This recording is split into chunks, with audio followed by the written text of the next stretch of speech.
Good morning, my dear students. Today it is 9th of November 2021, Tuesday, and on behalf of Vimla Devi Public School, Siliari, Raipur, I welcome you all. We are studying class 10 social science of your CG board, and we are going to start our new lesson 4, mineral resources and industrialization. खनिज संसाधन और औद्योगिकरण.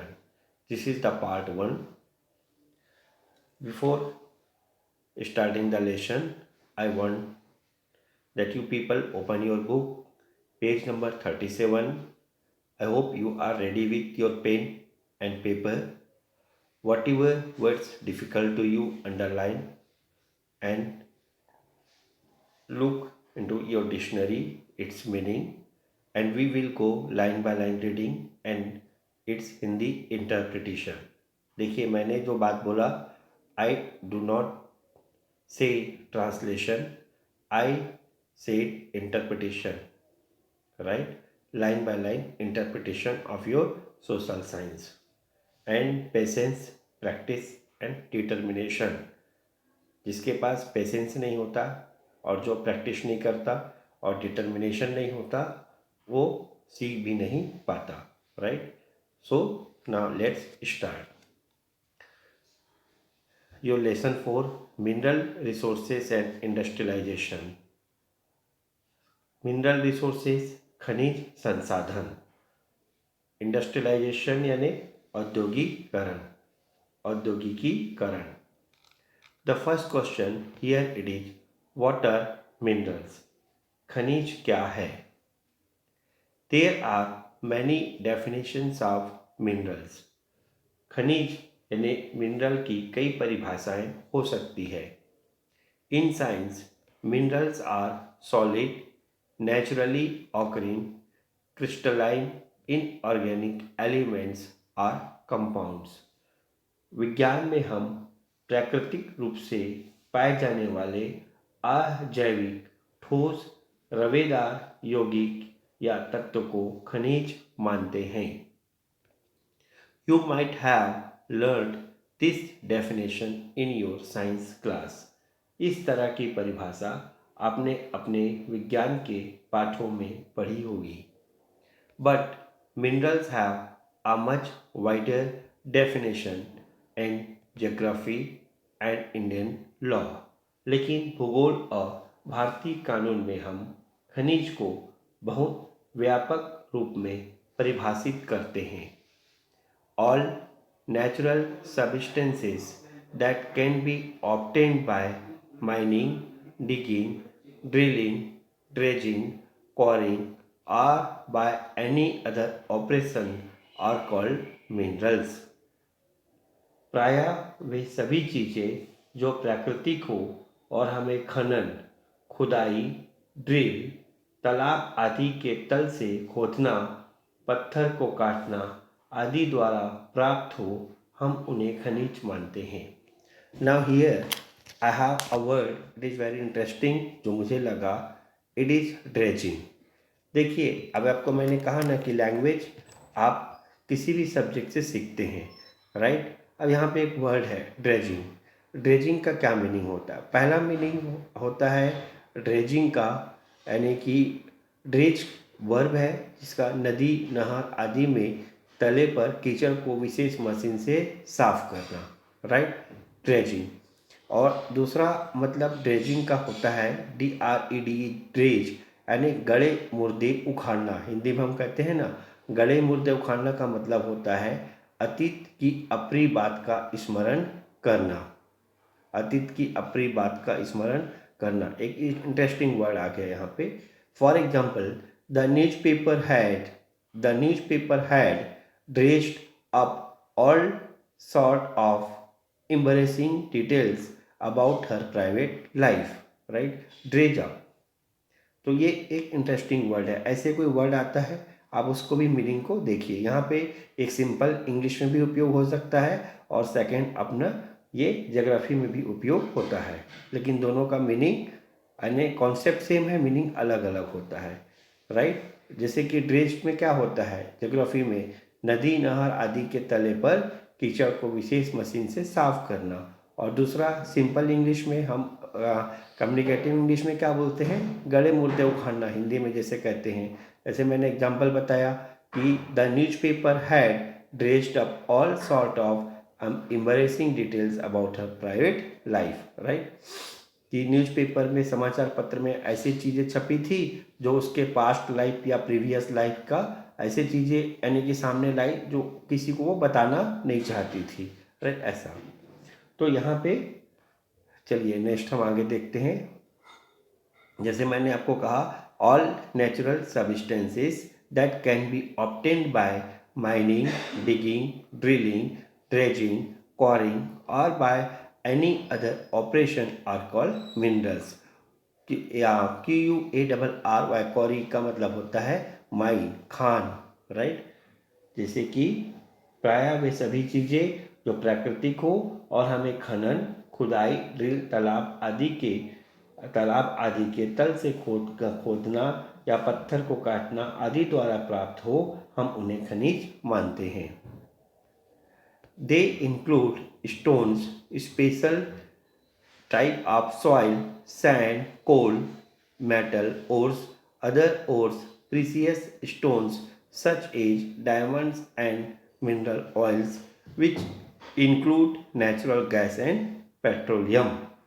इसमें पत्थर, विशिष्ट प्रकार की मिट्टियाँ, रेत, कोयला, धातु, अयस्क, अन्य अयस्क, हीरा जैसे कीमती पत्थर, खनिज तेल और प्राकृतिक गैस शामिल है।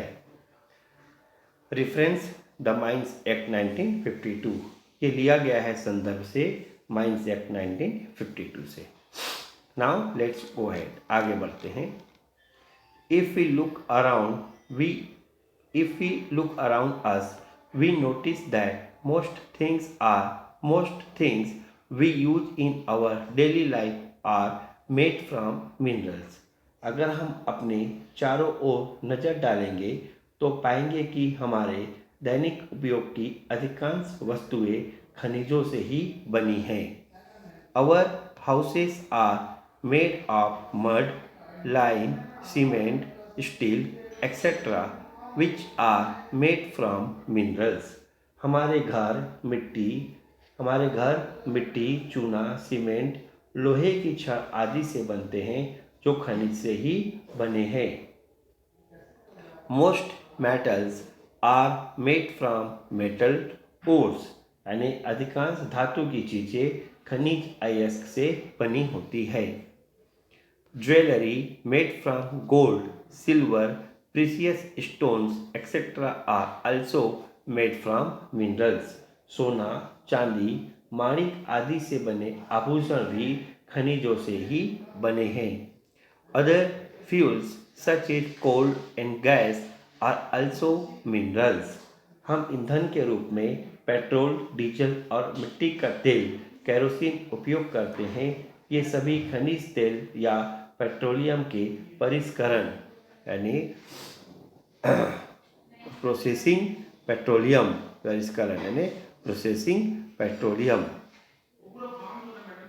से बने हैं। So, from the perspective of geography, we can define minerals as substances that are naturally found under the earth's surface and can be extracted by mining। दूसरे प्रकार के ईंधन जैसे कोयला और गैस भी खनिज के रूप में है। अतः हम कह सकते हैं कि भूगोल की दृष्टि से जो वस्तुएं प्राकृतिक रूप में जमीन के अंदर से खनन द्वारा प्राप्त की जाती है उन्हें हम खनिज कहते हैं। Mineral wealth is form by geological process. अब खनिज संपदा भूगर्भीय प्रक्रियाओं से निर्मित होती है। जियोलॉजिकल प्रोसेस यानी भूगर्भीय प्रक्रिया। It is present in limited quantities on earth and cannot be renewed। और पृथ्वी पर इसकी मात्रा सीमित है इसका नवीनीकरण नहीं हो सकता है।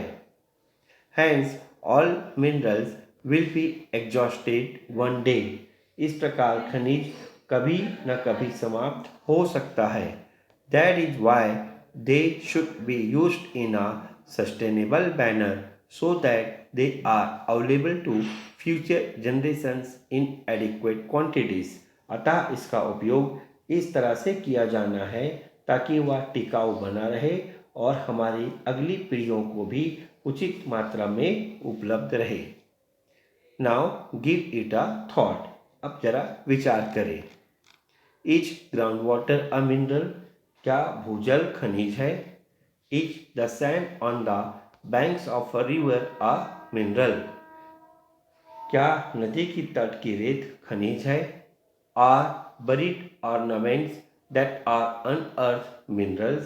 क्या किसी जगह की जमीन में गड़ा धन आभूषणों का जखीरा खनिज है? If all the copper on earth is mind, what effect will it have? What can we do to prevent this situation? यानी अगर धरती पर तांबा खनिज समाप्त हो जाए तो इसका मानव जीवन पर क्या प्रभाव पड़ेगा? इसका समाधान आप कैसे करेंगे? If all the coal mines on earth are exhausted, what effect will it have? What can we do to prevent this situation? अगर धरती पर कोयला समाप्त हो जाए तो इसका लोगों के जीवन पर क्या प्रभाव पड़ेगा? इस समस्या का समाधान आप किस प्रकार करेंगे? Now, my dear students, go through these questions and try to write the answer, and you will get it with explanation in your WhatsApp, the answers, right? And you can, we will discuss in the classroom also. Now, go ahead with me.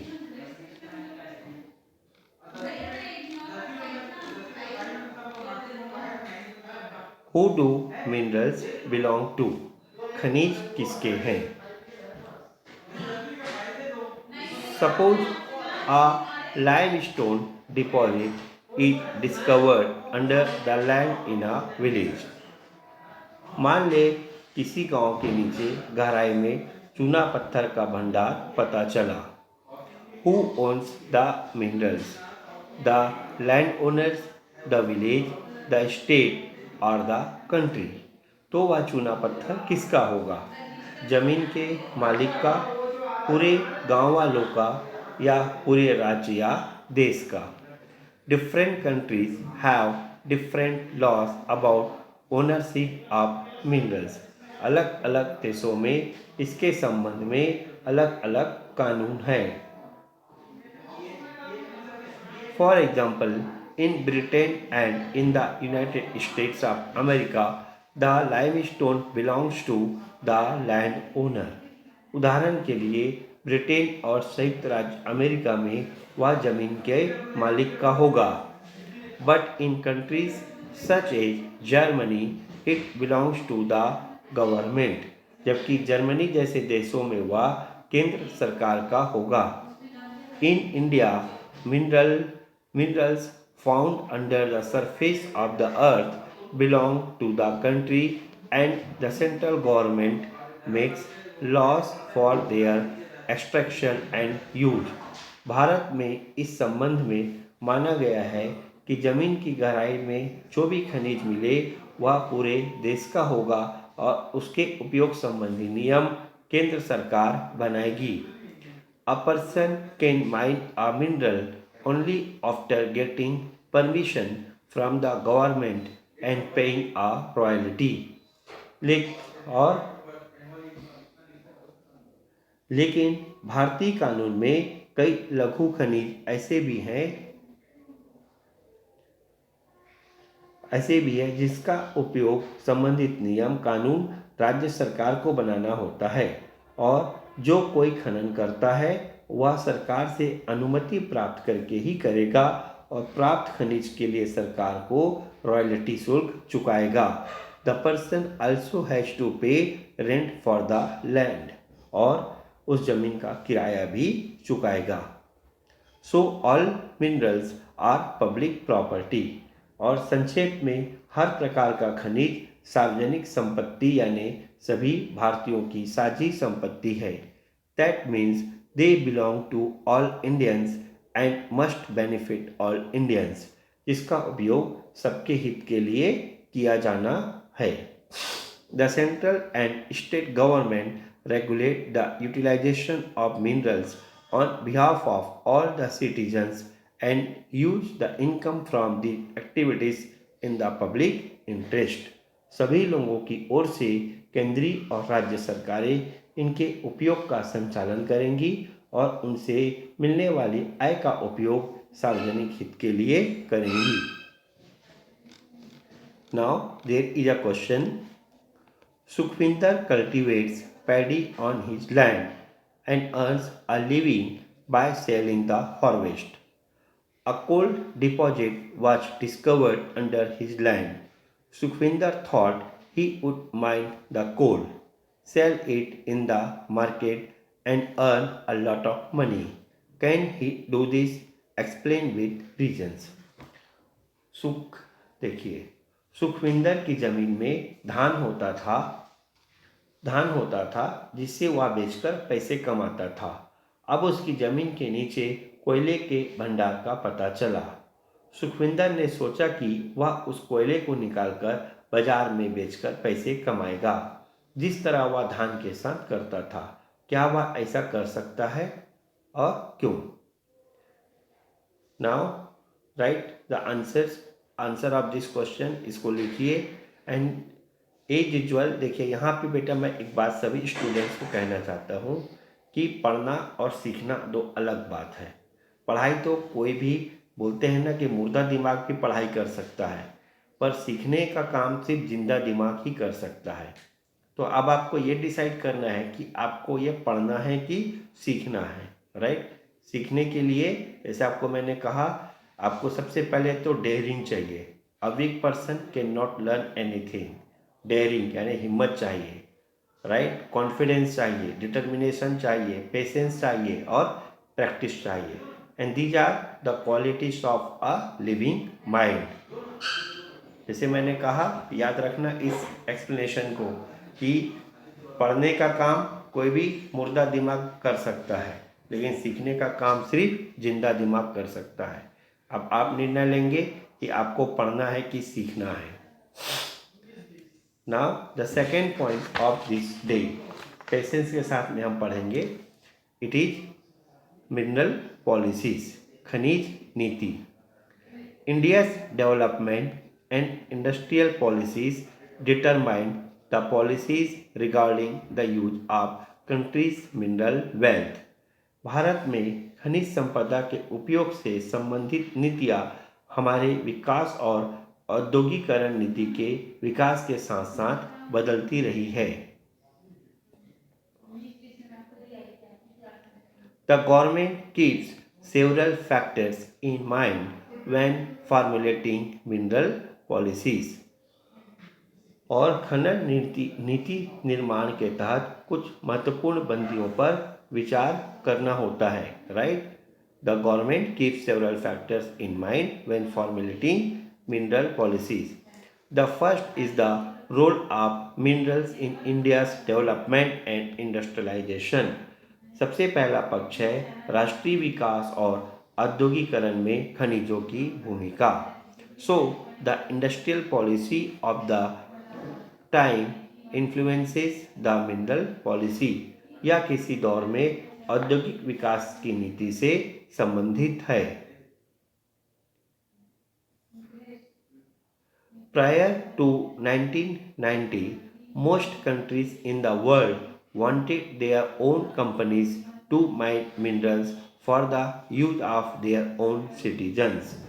1990 यानी 1990 से पहले विश्व भर के देश चाह रहे थे कि उनके देश के खनिज का उत्खनन और उपयोग उसी देश के लोग और वहाँ की कंपनियां करें। They didn't want foreign companies to mine their minerals। वे दूसरे देशों को उत्खनन में नहीं आने देना चाहते थे। But all this started to change in the 1990s लेकिन यह 1990 या 1990 के बाद तेजी से बदलने लगा, which if you remember was the time the new phase of globalization began। और आपको याद होगा कि वैश्वीकरण या ग्लोबलाइजेशन का दौर 1990 या 1990 के दशक में शुरू हुआ था।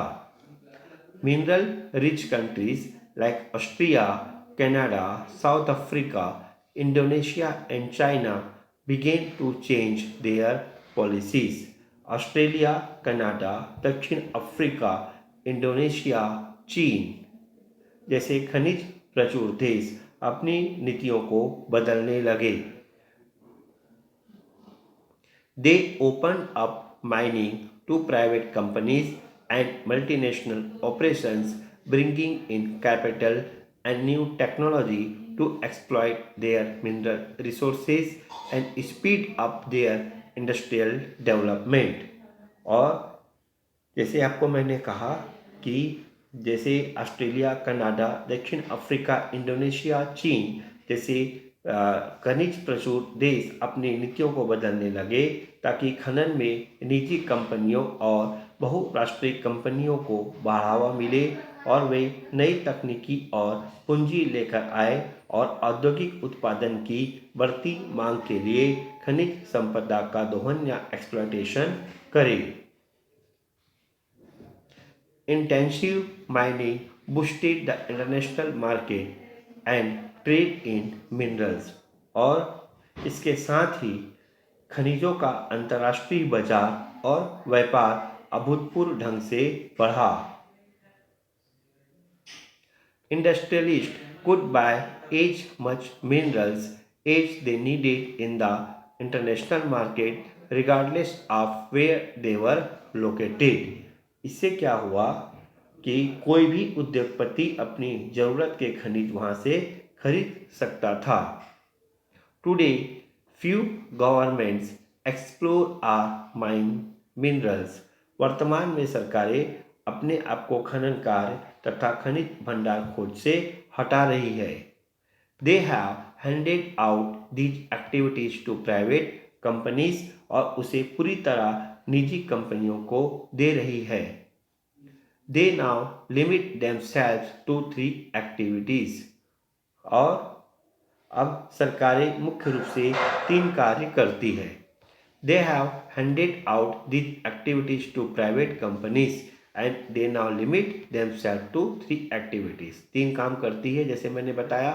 First, they collect and share scientific information about the mineral wealth of their country।